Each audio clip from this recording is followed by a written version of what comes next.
Hi, I'm Shauna Terpsick, and I'm the costume designer for Firefly.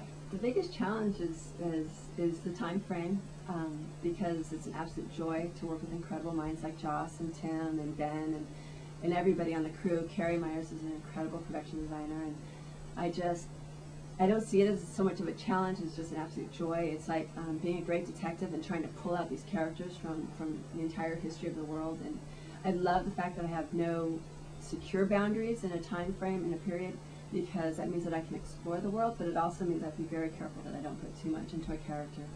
The influences that Joss sort of pointed us towards were the Civil War and the Asian influence of, say, a superpower like China and a superpower like America meshing into an alliance to create a new world order, a new universe order. And so they really like the idea of us going towards the Asian influences, which I've really tapped in, especially with Inara's character being a futuristic version of a geisha, where she's taught in all the arts and singing and entertaining and knowing a men's passion points. I try to tap into the class and beauty of the geisha.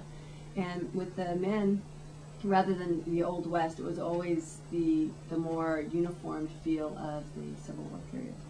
Well, I love Inara only because I get to design and make a costume every single show, which for TV is an incredible, incredible gift. But I also love the Bounty Hunter because Joss's instruction was he wanted him superhero, sci-fi, like nothing that we've seen as far as our spacesuits go, and so I got to do something very tight and very fitted and very different than what we've been doing.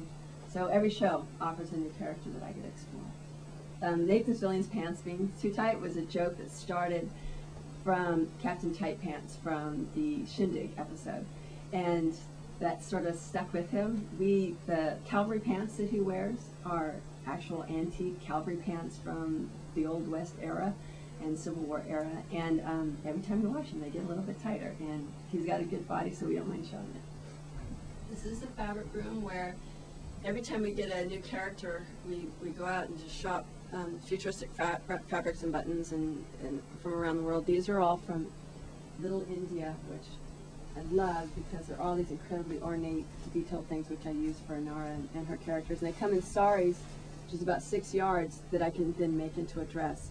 Kaylee's dress from Shindig was made from an antique sari from India, and then a bunch of chiffon hoops. But this is where it all begins, is in these scraps of fabric. This is the Bounty Hunter who was in episode 11. This is actually how it turned out, a little bit tighter, really cool. We had to end up adding a lot of elastic because he was a ninja expert and he tore out all of the seams the first time he and his stuntman put it on. So I had some amazing people from Global Effects sewing it together overnight. These are sketches of the Alliance. These are old sketches from the pilot, so we had just a few minutes to do those, so it's just ink really quickly dropped on there. But that's kind of a feel. These boards are what I use when I'm trying to communicate my ideas to my extras dressers, on-set dressers, and just to give my whole crew a general feel of where I'm going so they can literally get inside of my head and we're all on the same page.